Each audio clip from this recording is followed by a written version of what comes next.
The system that we're proposing is actually to provide early warning system days before it happens. So it can tell them, actually, I think this pig might be ill in 4 or 5 days, even before it happens.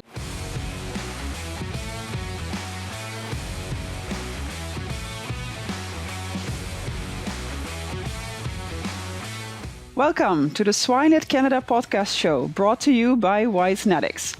So we are dedicated to bringing you the latest insights and discussions in the Canadian pork industry.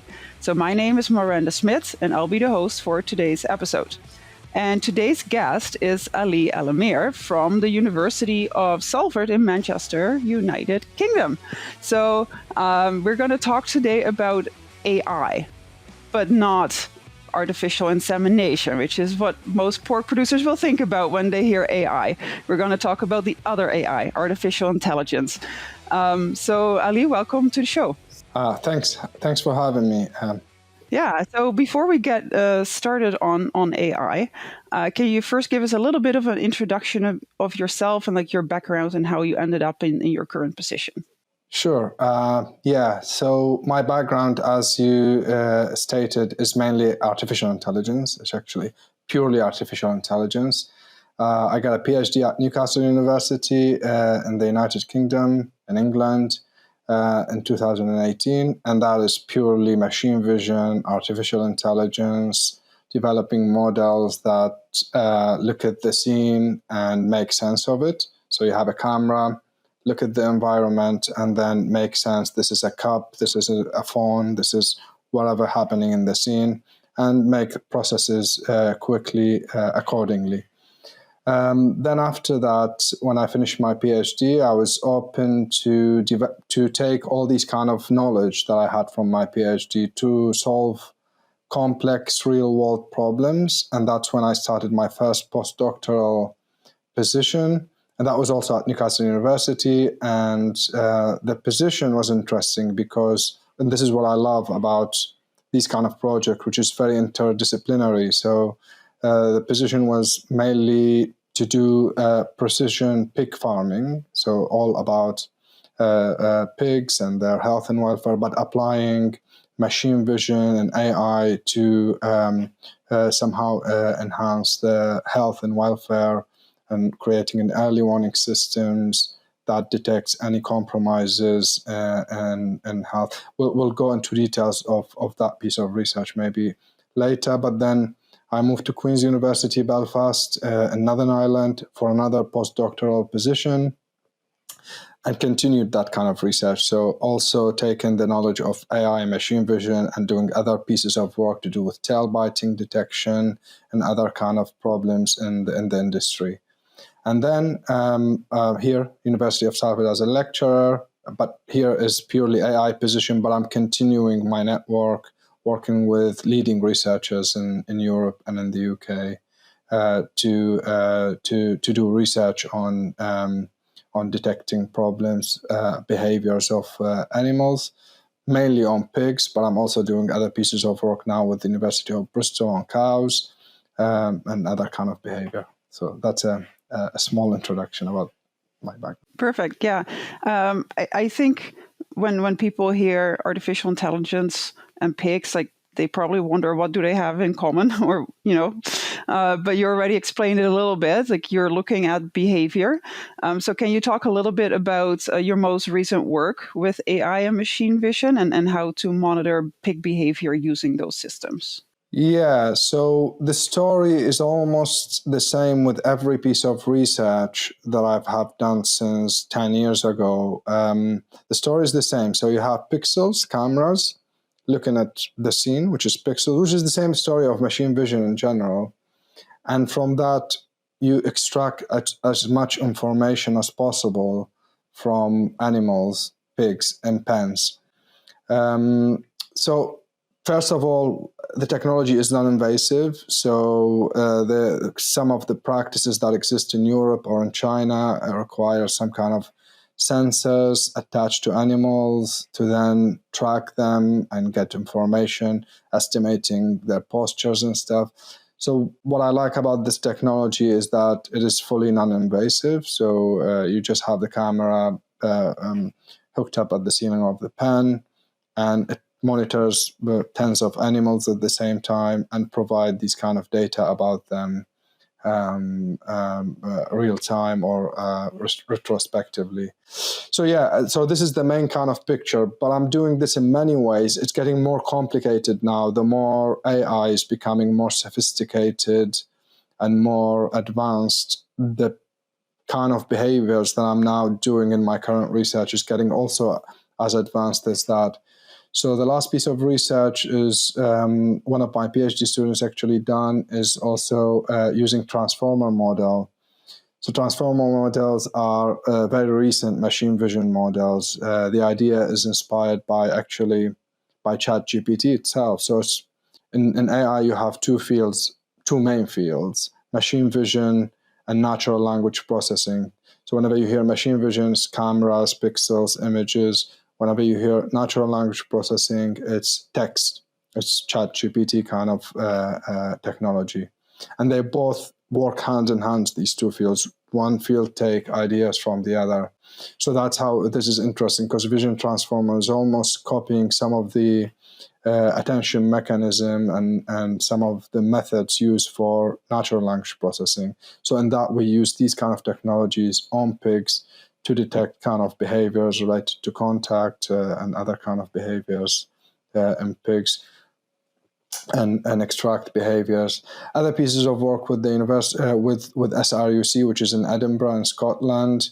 I can't give much more details because the piece of research is not published yet.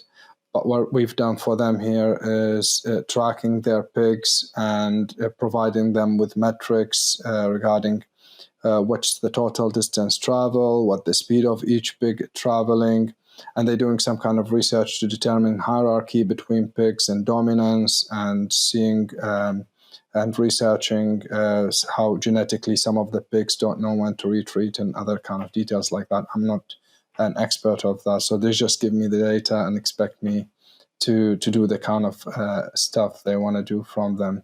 But it's very interesting because this kind of knowledge is not, so yeah, it's pigs, but then now I have another piece of work with the University of Bristol, which is to do with cows, and kind of the same kind of algorithms and same kind of methodology, and to do other kind of stuff with cows. But yeah, there's a lot of other research that we're applying now with big institutions to get fundings, but I can't go into details. But it's also more advanced kind of behaviors of individual pigs or sows, and getting information about more kind of subtle behaviors and more details about what they do. Yeah, so can you give some examples of behaviors that you can pick up? Because like I know several researchers who are working on similar things, and they're still working on just trying to figure out if a pig is standing or laying down. So it sounds like you're doing a bit more than that. Yeah, so it started with these kind of behaviors, started with getting behaviors such as standing, and also with the lying. What type of lying? Is it lying lateral? Is it sternally lying? The feeding behavior. There's another behavior. So usually we have conversation with animal behavior scientists, and they're like, we're interested to automate this kind of behavior. And one of the behavior was non-nutritious visit. This is when the pigs go to the feeding trough, but not necessarily feed. And it was of interest to my animal scientist colleagues.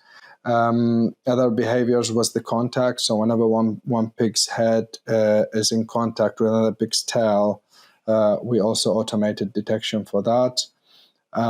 We talked about lying lateral, drinking behavior, how much they drink. Also the total distance travel, the speed they travel with.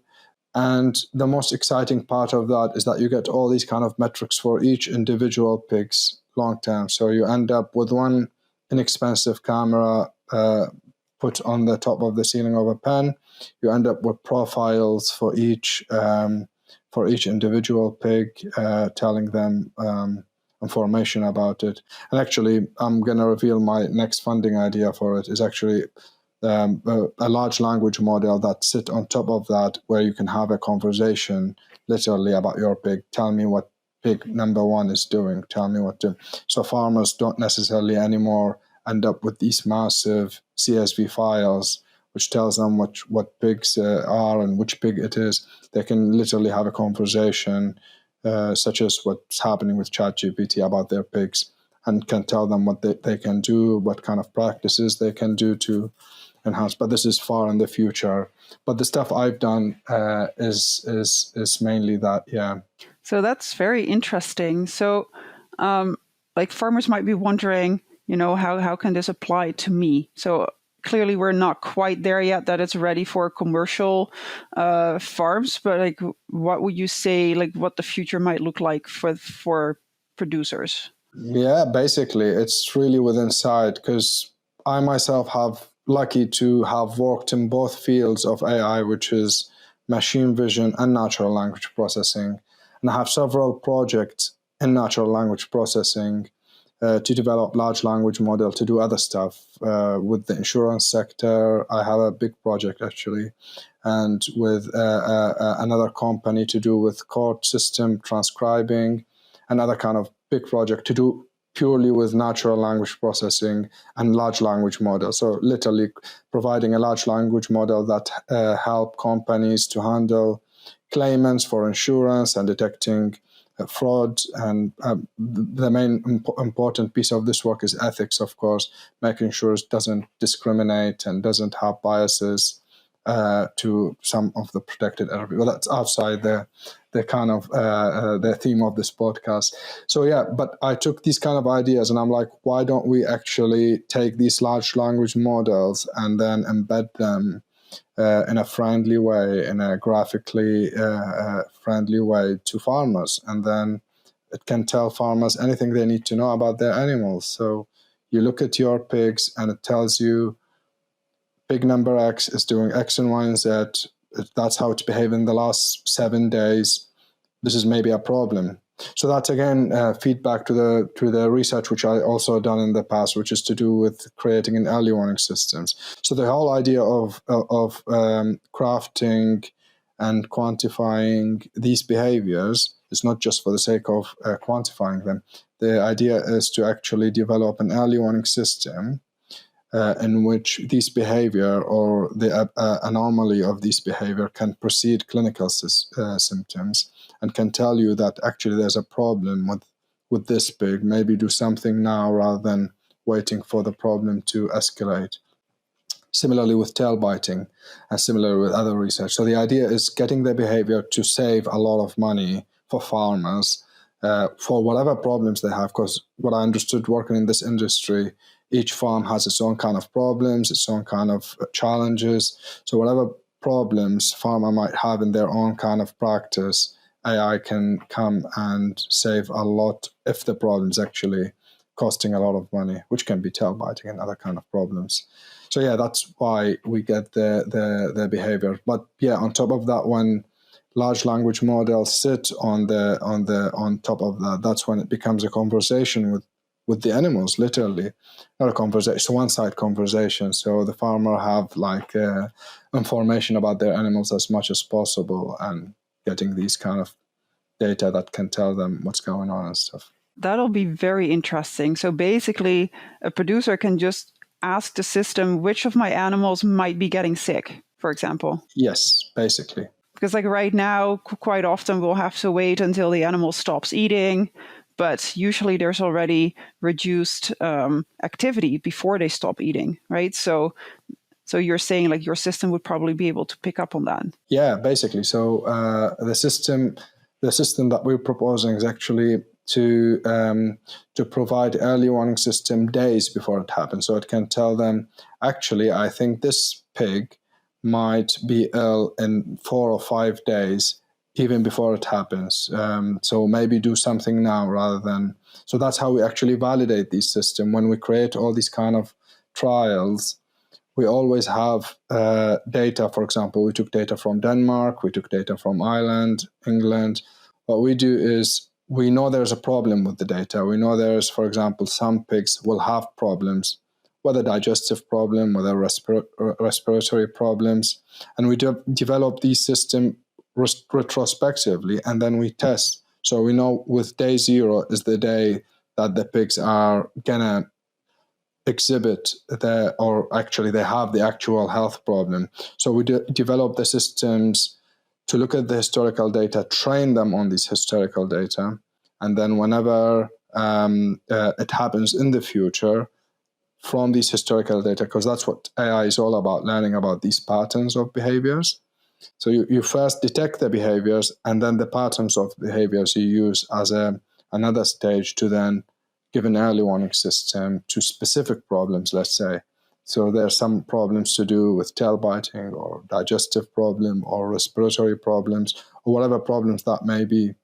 And the combination of how these behaviors change, let's say the way they're lying plus the way they're eating or they're drinking or they're feeding, is in a way showing an anomaly which relates to a problem relating to a respiratory disease or something like this. So it's really interesting to me. But what would you say motivated this research? I like the non-invasiveness aspect to it. I know I've been to a lot of conferences, and I listen to a lot of animal welfare kind of expert in the field, which is fully against this kind of way of farming, which is actually I'm more on their side than the side that I do research with. But at least when we're in this research and we end up with a world full of precision livestock farming and full of these kind of artificial farms, at least this technology is not adding more sensors to the animals and adding more kind of invasive ear tags or whatever kind of practices. It's just a camera that put in there somewhere and just monitors a lot of animals without actually invasively touching them. And I believe this is definitely is the future. I think it's gonna do kind of miracles in the field, machine vision applied to animals, because it's very easy from a machine vision perspective. Because I do a lot of machine vision research applied to humans, applied to surveillance, applied to a lot of things. But with animals, it's much easier than these because you have animals in an enclosed space. They can't go anywhere in the end. And the camera is monitoring them. So it's just a matter of getting a good kind of methodology, a good kind of sophisticated algorithm that sit behind this camera and do the kind of stuff it needs to do. So I believe it's a matter of time before it becomes the most kind of standard way of monitoring animals. So how does the system recognize different pigs? Like, do they have to put like numbers on their backs or something, or does it just recognize slightly different appearances? That's really a good question. That is really a good question because we forgot to talk about the tracking, and the tracking in this industry from the machine vision side is the most exciting and most difficult task. And that's what we used to do actually years ago. This is how we used to do it. We have the number or marking on pigs, and then from these kind of markings, it's like in a way you cheat your way into the system, which I don't prefer. All my research since 5 or 6 years ago, no marking is involved in it. So yeah, because marking is, again, is touching the animal, adding this labor, because the marking as well get erased, or there are a lot of problems with markings that we don't want to add to the complexity, because these systems should do the things by themselves. So yeah, they're in machine vision, something called foundation models, which just came recently to the field, and they provide state-of-the-art tracking algorithm. One of the model called SAM2 model, segment anything model. And this is excellent. We applied it to a lot of our research data, and it's given us state of the art. We literally don't lose the animal anymore. So once you track your animal, that's it, you don't lose it. There's occasions where you lose the animals. So when I said about the field as being easy, is that you have the camera looking at your pigs.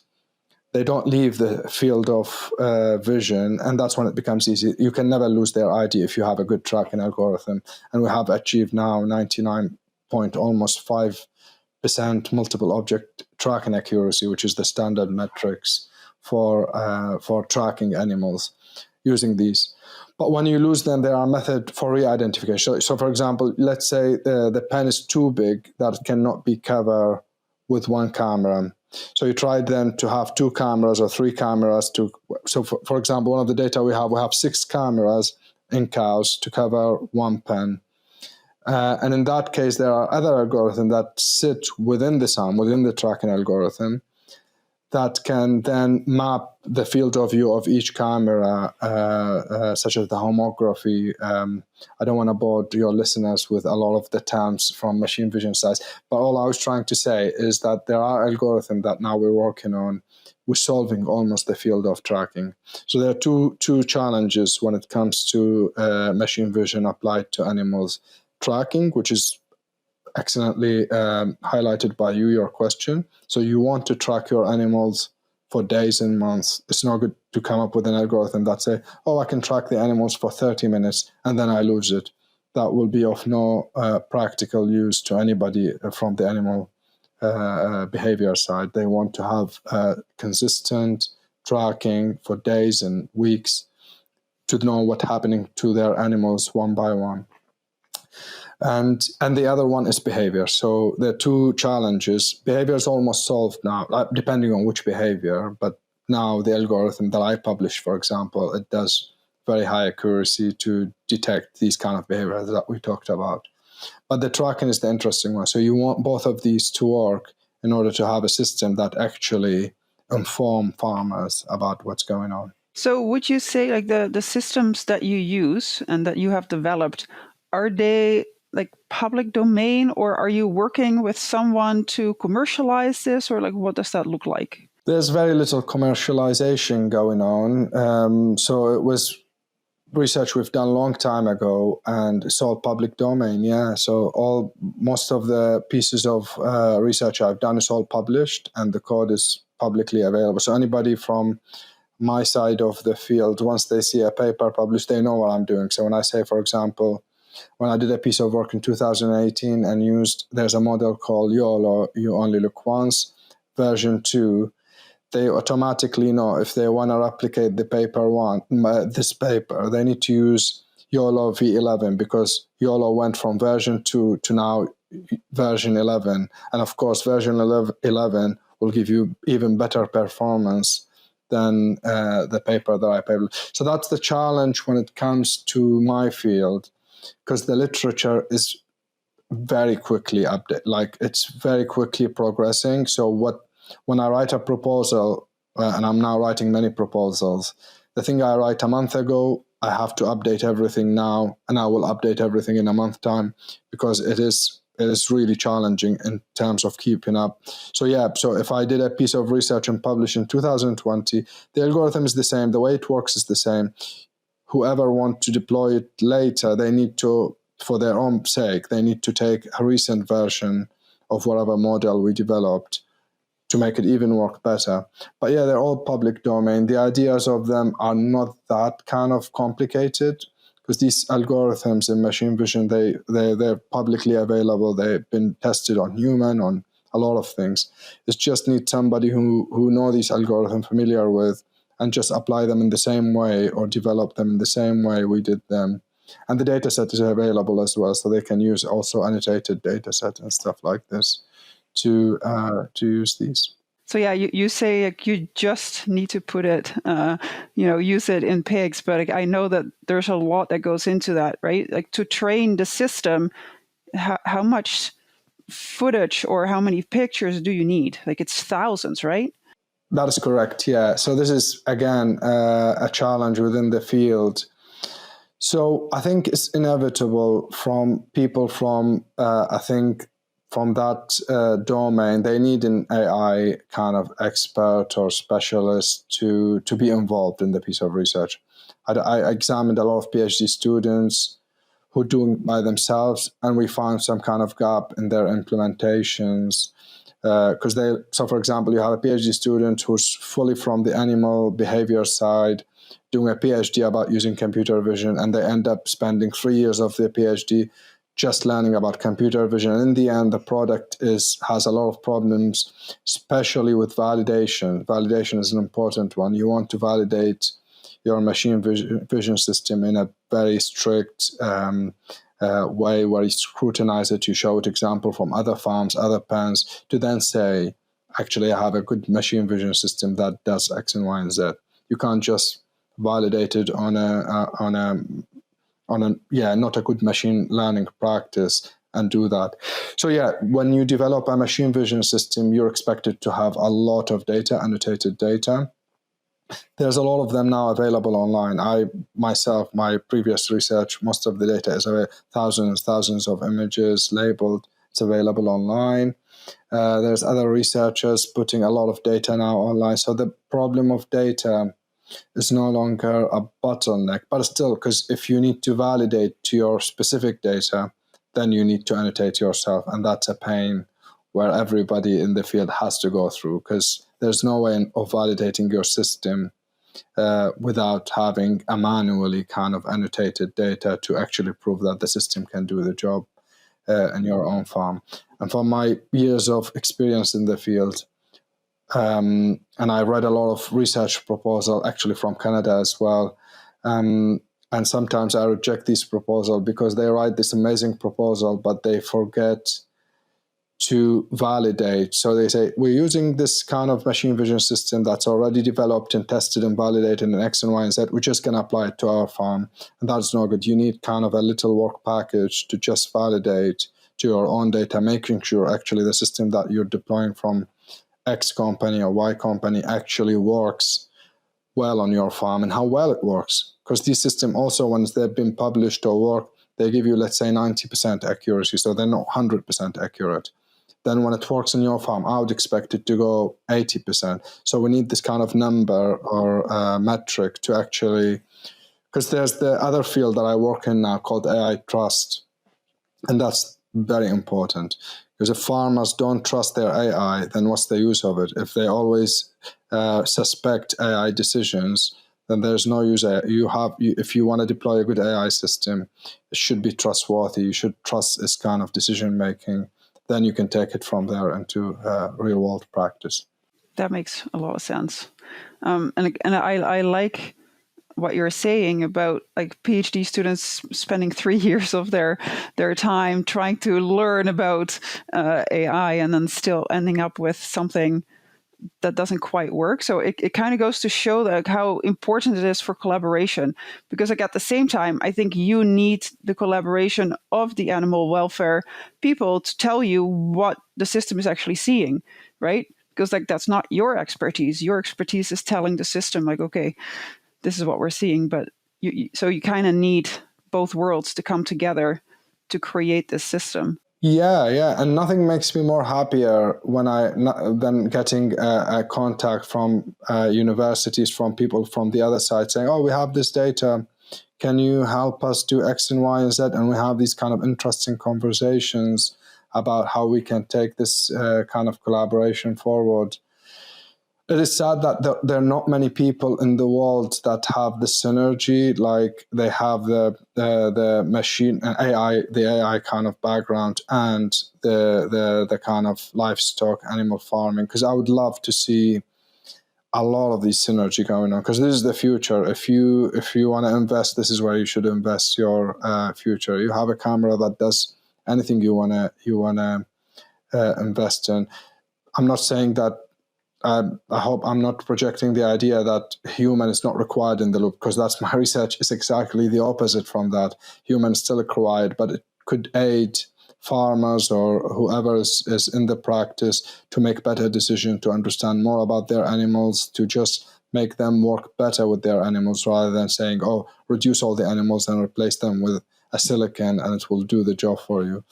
Because that's not at all is what this research is all about. Okay, so we'll still need farmers. We'll just provide them with tools to make their job a little easier. 100%. Okay. It's time for our famous three.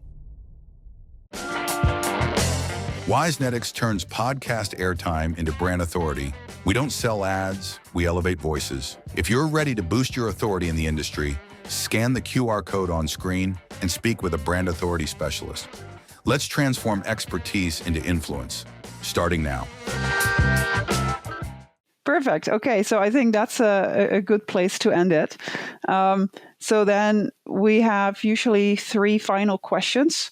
So we'll go to that now. So the first one is, what is your favorite, and maybe like you're not into the swine industry, so maybe I'll change this to, what is your favorite AI-related book or resource? Actually, whether AI or swine, because I have a PhD student now who's doing research on AI applied to actually swine. So in a way, I have both. And actually, my resource is my students, even master degree students who I supervise their projects, or even research assistants that I have.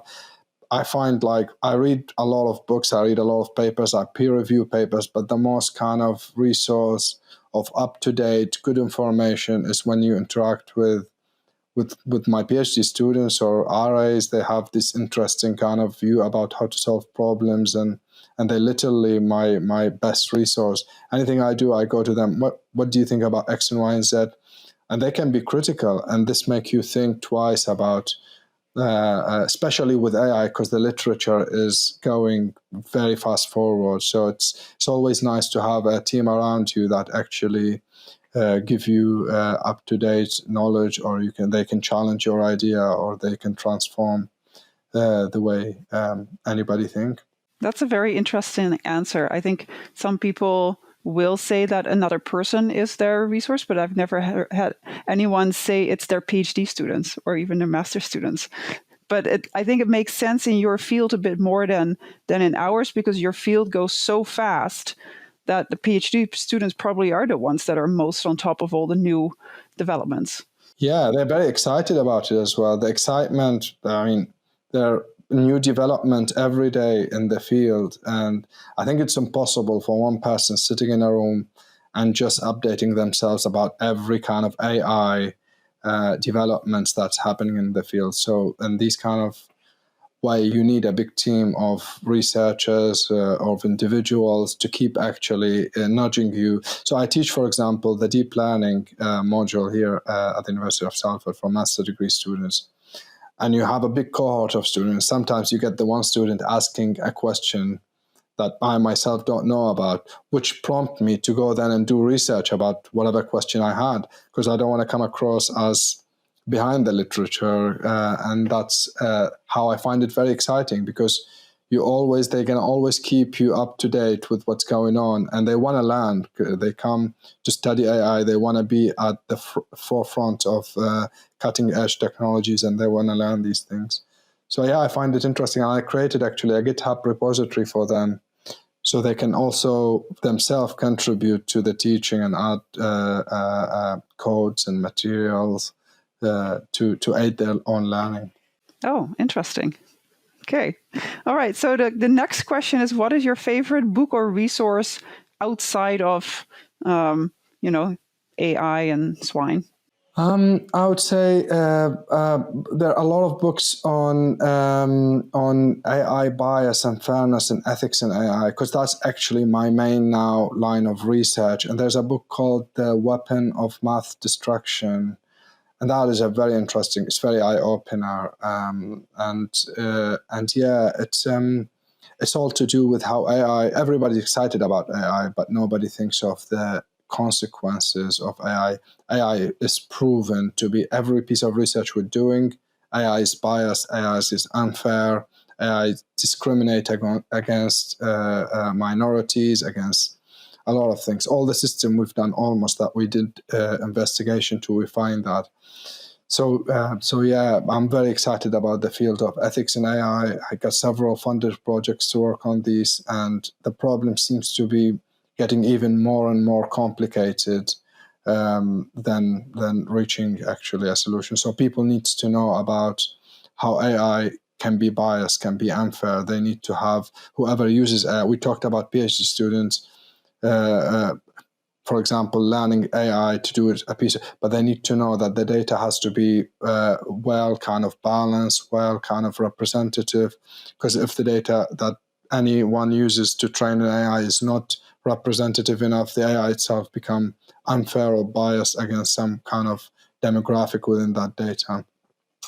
And that applies actually to also to pigs. So if you, that's why I said, for example, if a company X do their product on this farm or that farm, you need to actually investigate it in your farm, because that's when AI bias also play a role in that, because it's biased to do the task very well to the farms they develop it in, but you don't know how well it will do when it faces challenges that you have in your own farm. It can be the pig species, it can be the gender, it can be anything. Interesting. Okay. And then the last question is, in your opinion, what sets successful professionals apart from those that are not? Adaptability, I think, is that. So, you need to be adaptable to whatever's coming, whatever advancement, whatever ideas is coming. You need to always take your research. If you work on that field, or if you do a practice in a certain way, maybe keeping an open mind about and adapt to a new ideas and new thinking. Okay, excellent. Thank you. So thanks so much for joining me on the Swine Canada podcast show today. Thanks very much. So that concludes another episode, and thanks everyone for joining. So don't forget to subscribe to our podcast to stay updated on future episodes. So if you enjoyed today's episode, please leave us a review, because your feedback is invaluable to us. So until next time, this is Miranda Smith from the Swine Canada podcast show, signing off.